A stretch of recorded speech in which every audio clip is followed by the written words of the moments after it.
Today, we're going to be talking about Deadpool and Wolverine, plus Borderlands. Both films are chaotic and crazy, but do they both manage to pull it off equally well? That and more on today's episode of The Real Review, so stay tuned.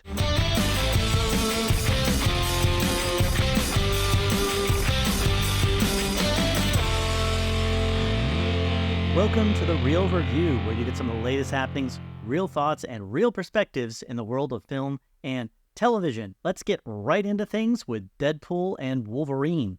The synopsis for this film is Deadpool is offered a place in the MCU by the Time Variance Authority, but instead recruits a variant of Wolverine to save his universe from extinction. It's directed by Sean Levy. It stars a number of different people in a surprisingly large amount of cameos, but primarily Ryan Reynolds as Wade Wilson Deadpool, Hugh Jackman as Wolverine, and Emma Corrin as Cassandra Nova. I think clearly there was a lot of anticipation for this third iteration of the Deadpool franchise. The first one, in many ways, had been pretty much a surprise success for a lot of the general public. Deadpool, I believe, for most people, prior to the iteration of the first film, was a pretty lesser-known Marvel character. He had a very strong following and a very strong fan base, so I'm in no way trying to attack the character, but was pretty well unrecognized within, I think, most of the general public. I think Deadpool 1 came into the game strong and came into the superhero franchise, if you will, of films of any genre in a very different and distinct way. Managed to find that balance of both being adult and sort of over-the-top in nature, but also being a good hero film, a good versus evil type story. So there was a lot of anticipation, again, wrapped up into this third film. When I stepped into this one, I really did try to take a step back and approach this as though I was seeing this film outside of the anticipation that I wanted to have in my own head and my own heart, especially considering a lot of where I feel like the MCU and a lot of their story has developed over the last couple of years with this current stage that we've been in. With the multiverse. That being said, I do think overall Deadpool left me with a very excited and happy feeling for where the MCU is going to be headed. Getting right into some of I'd probably actually rather start with the not so good elements, just because I think there's a lot of positives to talk about this film. One of the most negative aspects of this film, if you could really call it a negative, more just has to do with the story. It's a very good film. It's a very exciting film. There's a lot of good things with it, but the story itself felt very simple. And one of the things that I think I realized in looking into that somewhat is this was actually not, I believe, the original plan that they had for Deadpool 3. They had a completely different direction, a completely different thought of where they wanted to go with it until they found out that they were going to be able to get Hugh Jackman as Wolverine into this. They made a quick turn into this film being this story. Again, it's not a negative. It's more of just a sense of the film felt a bit obvious in where it wanted to take the story. They filled in a lot of those gaps with some amazing cameos and some amazing dialogue and twists and turns within the individual scenes that were occurring. But I don't think there was ever a moment within this story where it kind of took Deadpool and the franchise of Deadpool into a direction that I really didn't expect or kind of foresee. A lot of that is, this one kind of is a capstone and moving on from the 20th Century Fox style of films. And so they definitely treat it that way. They definitely treat it as kind of a sign-off to what was before. I think one thing that really rang through in this film was that it really did have a bit more of a heart. More than anything, this film did a very, very excellent job of making me root for Wade Wilson and root for the film's heroes. Obviously, the heroes do a lot of horrible things and awful things throughout the film. But when I got to the end of it, there were actually definitely moments where it felt like there was a satisfying setup and payoff to the overall journey that Wade Wilson and Deadpool went on this film. That mixed with Wolverine and Cassandra Nova. If there was anything that I would have sort of elevated this film into a higher echelon for me, it would have been through the incorporation of some additional subplots that had some bigger impact on the overall characters and story in the film. It felt like there were some very, very, very minor sort of B, C, D plots that were incorporated into this, but it really just felt like a lot of the time it was a vehicle for Deadpool, Wade Wilson, as well as Wolverine to interact and spend time together. That's enjoyable. That was neat. There was a lot of, again, cool cameos and tie-ins to other franchises within not just the MCU, but also the 20th Century Fox universe. And there was times where I was completely surprised and taken off guard in a positive way, and left feeling like, oh, that's really neat and a cool thing to sort of see get incorporated into this film. So again, I know I said that overall the story wasn't good, or as good as I would have liked, but that isn't to say that it wasn't a good film. There's a lot here. I just think that this film in particular, you need to have seen a lot of both the 20th century, the Deadpool films, the MCU, in order to truly appreciate it for everything that it could be. It's not an amazing standalone film. The good news of that, though, is that, as I stated, I think this left me very excited to see where they're going to be taking the MCU now that Deadpool's a part of it. I think he adds a very necessary wild card element, if you will, a very necessary sense of moving forward in the franchise. And without spoiling anything in particular, I will just say that I'm excited to see how his incorporation into the MCU will have impacts on things such as the X-Men, such as the upcoming Fantastic Four, such as even the Avengers, and any iterations of his character into those different types of films could be a really fun thing. So overall on the story side, I gave it about a C+ range. Acting, once again, I think they knocked it out of the park. Everybody that was a part of this felt very authentic, and also considering the very large number of cameos that were wrapped into this film, it was very impressive to me that everybody that sort of found their way into this film, it fit. And it never felt like, okay, this is just a person doing this for a paycheck or just them trying to check off a box of having this successful cameo. There was a few surprising cameos. There was a few moments that were just kind of neat and awesome.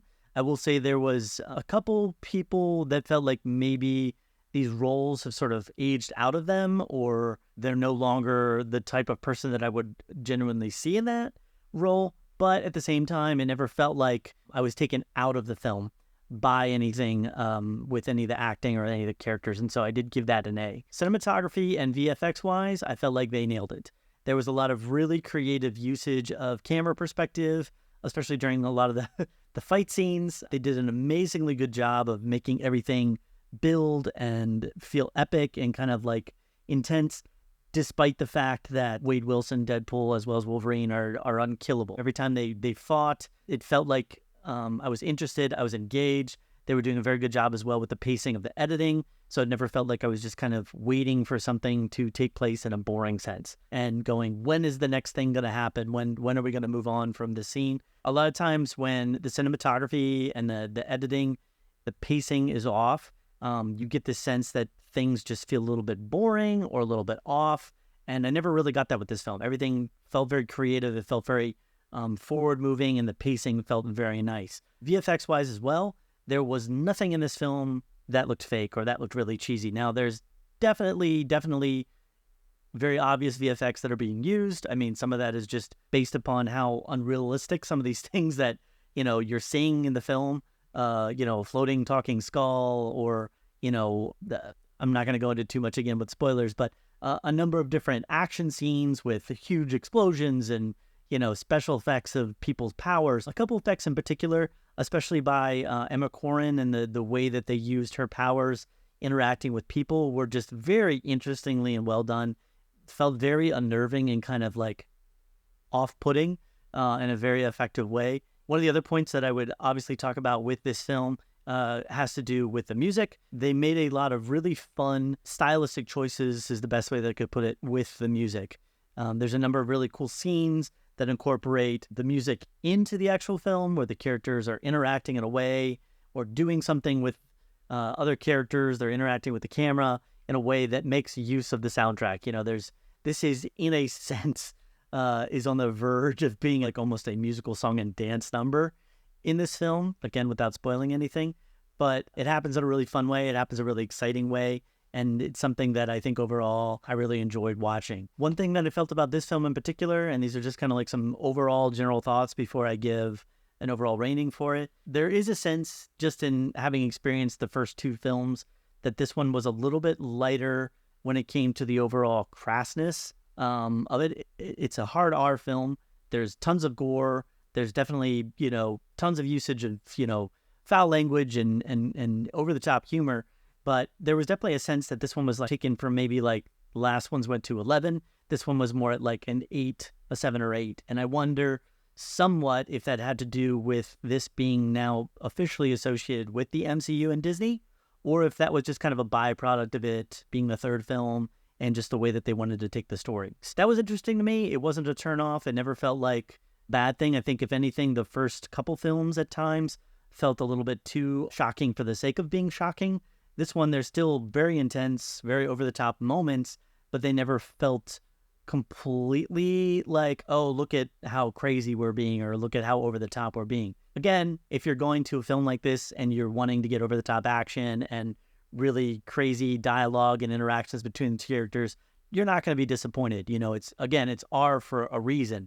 That was just an overall sense that I had of the film. I think also at the end of this one, it really left me wondering where they might be able to take the Deadpool story with standalone independent films. I know there are a number of really interesting directions they could take this if they want to go completely very over the top with how Deadpool's been treated in the comics. There's the iteration of Deadpool in the comics of, Deadpool kills everyone, which is literally Deadpool breaking free of his bounds and killing everyone. And that could be a really interesting thing that they could do. I'll be interested to see, though, if they do try to spin this into a fourth film. I think they kind of are obligated to at this point. It's, as of the recording of this film, I believe the highest grossing R-rated film ever released. And I do feel like studios these days are not going to take that lying down. It'll be interesting to see if Marvel takes that as usage of moving this into its own standalone film again, or just trying to incorporate Deadpool into other parts of the franchise, and maybe in an attempt or way to bring some attention to those other properties and kind of launch them up. We have yet to get a new Avengers cast. We have an idea of who that Avenger group could be, but we don't have that yet. We have a couple films coming out in the next year or two, which could relaunch the Avengers. They've officially announced the Secret Wars and Doctor Doom, but that doesn't necessarily put into place an Avengers team.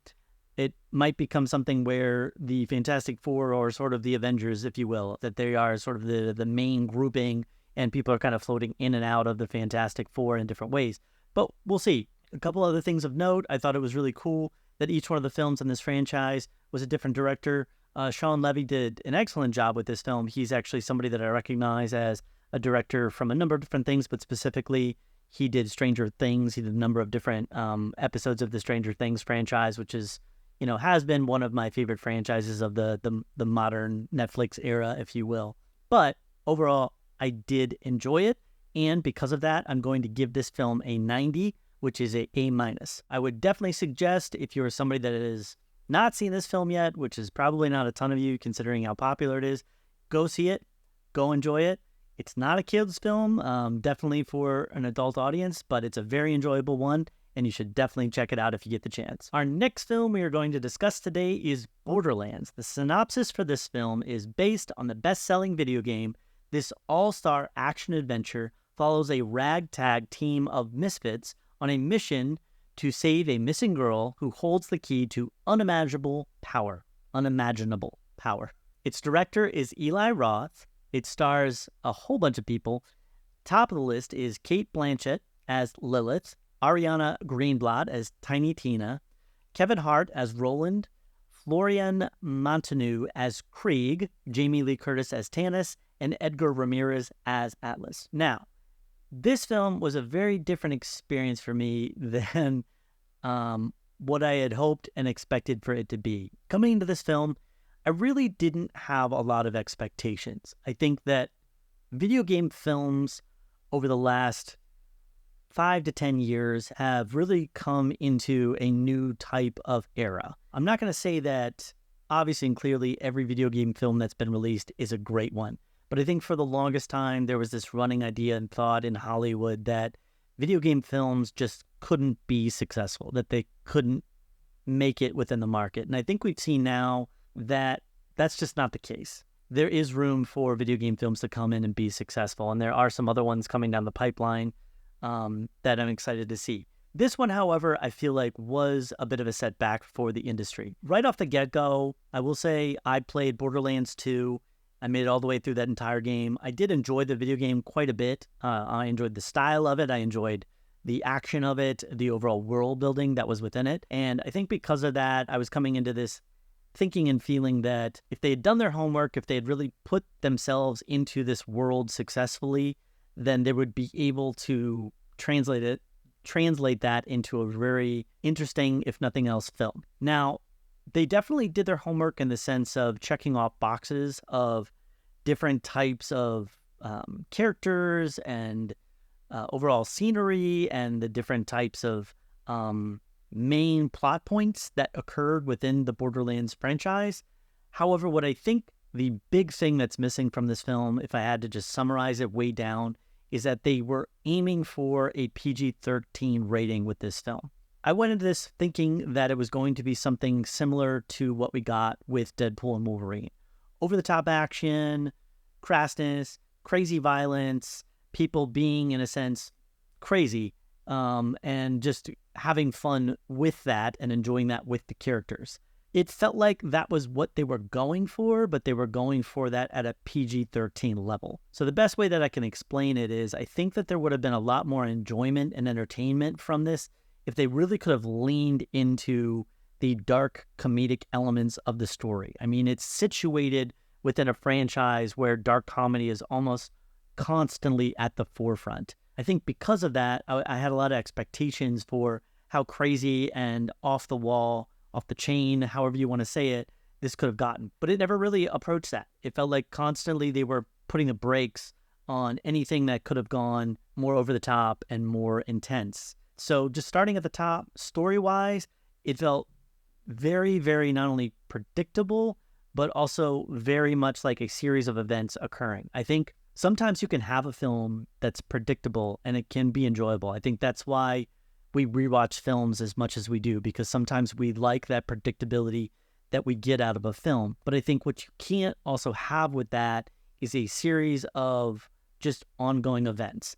There has to be a good and significant internal structure to make it feel like the film is building on itself, that there's interesting stakes that are there, that there's a sense of setup and payoff with the film. There was a very small number of ways in which this film felt like it was doing setup and payoff.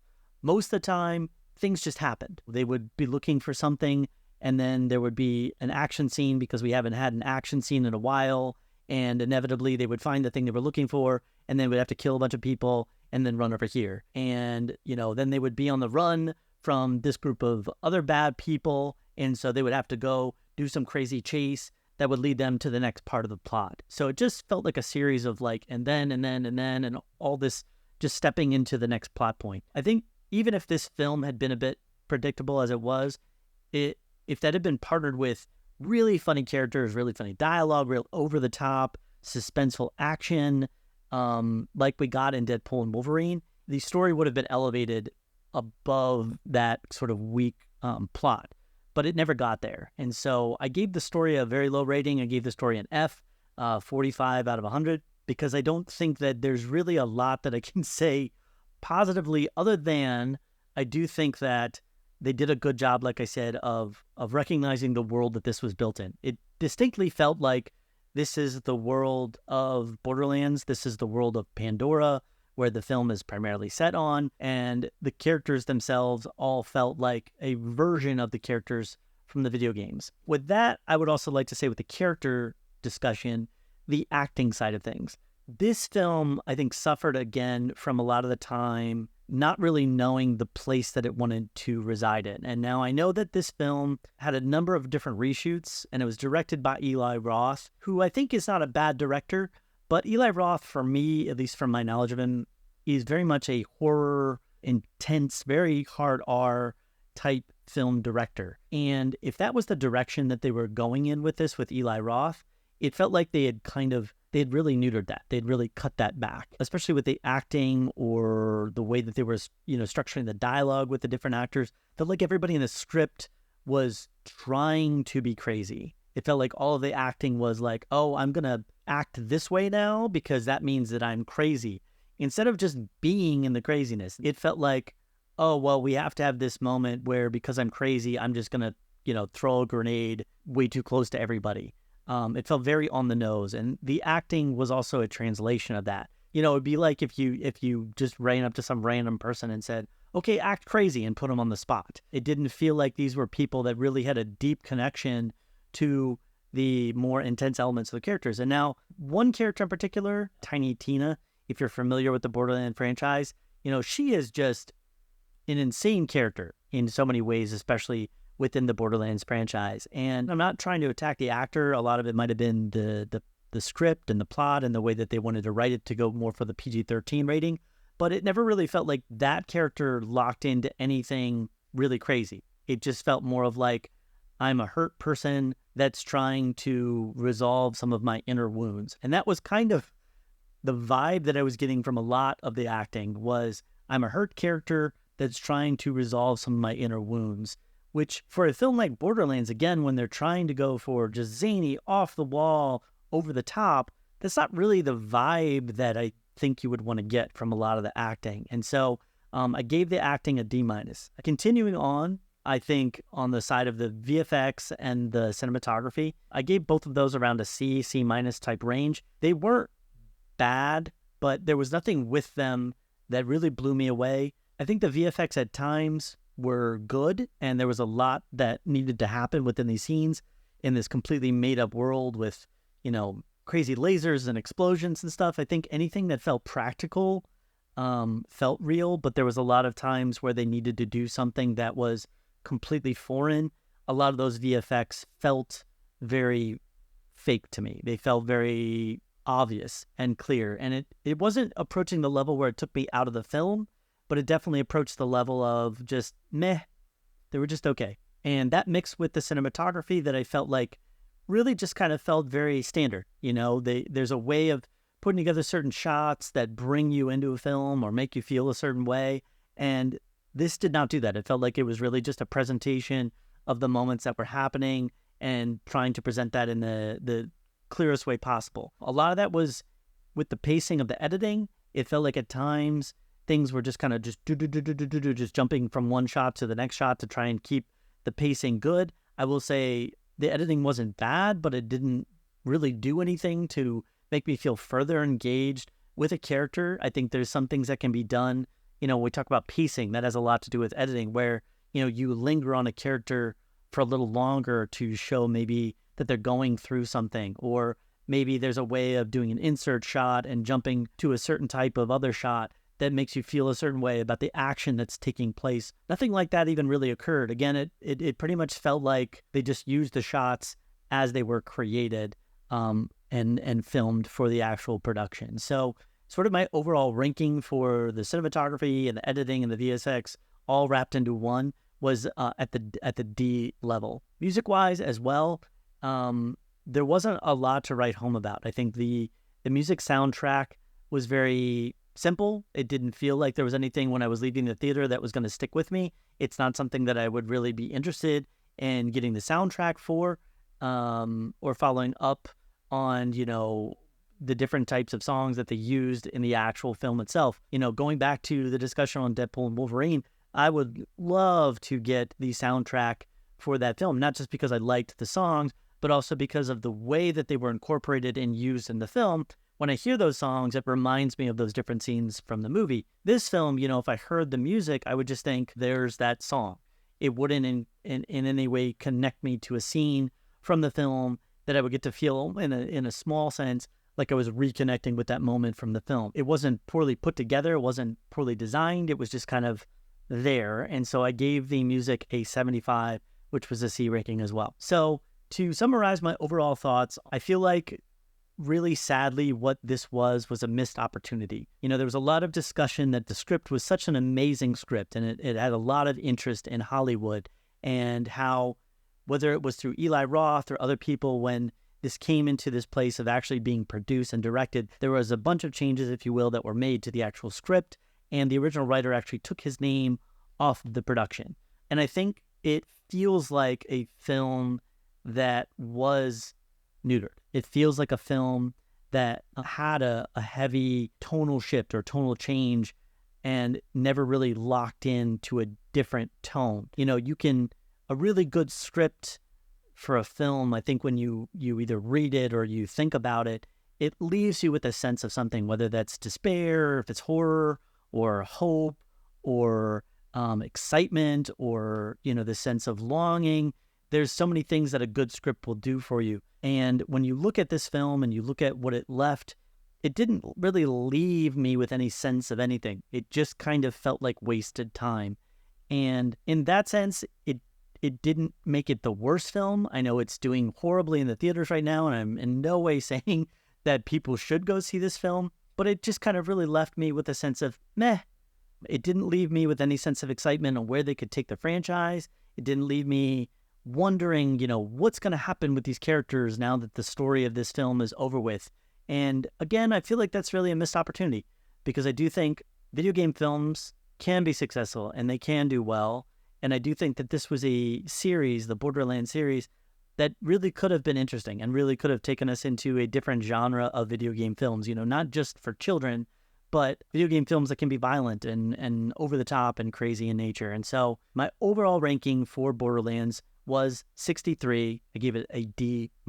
So those are my overall thoughts on Deadpool and Wolverine, as well as Borderlands. I'd love to know your thoughts and your perspectives on both of these films. Maybe you loved them, maybe you hated them. So you can shoot me an email at realreviewmedia@gmail.com. There are also a number of different ways to get connected to this show, to this podcast. If you'd like to get connected to our channel and the show, you can check us out on our website and get connected to all of our different social profiles, as well as the vidcast and the podcast at realreviewmedia.com. Thanks for checking out the show, and as always, it's been real.